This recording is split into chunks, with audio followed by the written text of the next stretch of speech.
Hi y'all, I'm Amber, welcome back to Cass Reads, and today I'm going to be sharing with you a brief review on Running on Empty, an ultra-marathoner's story of love, loss, and a record-setting run across America by Marshall Ulrich. The title tells you basically what this is all about, and I picked this up specifically and only to fulfill a task from the Read Harder challenge that Book Riot has put forth, and that task was to read a book about sports. So I chose this one specifically because although it's about running, it seemed to have more depth to it, that there was more to it than that it was about him and the loss that he went through and how he was working through that. I'm not a huge sports fan, so no matter what I picked up, I knew that most likely I wasn't going to enjoy it as much as I would anything else that I would naturally go towards. But I really didn't expect to dislike it as much as I did either. Let me just say, I didn't know ultra running was a thing.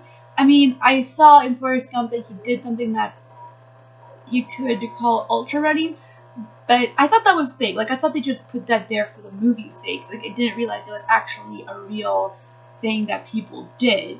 And in reading this, I did learn what it's like for people who do that kind of running, the physical and psychological effects it has on a person. But that does not make up for the fact that I really don't like Ulrich. He seems so arrogant and full of himself. Throughout the whole book, he's tooting his horn, saying how great a runner he is and how this was who he was. So therefore, the fact that he hurt his children, he sacrificed their time with him, that he spent more time running than with his kids, that it all makes up for it because he succeeded in running across America.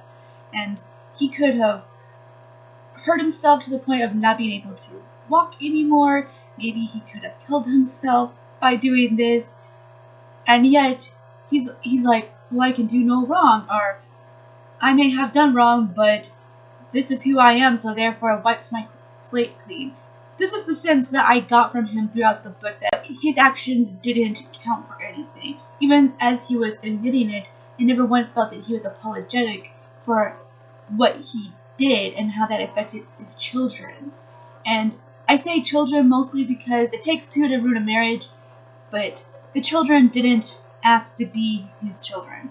They didn't choose the life that he forced upon them. So I just couldn't like him, and he rubs me the wrong way, and this whole attitude that just came off the pages really irked me. I feel like I'm coming off as if I'm bashing the book and the author, and I don't want that to be the case.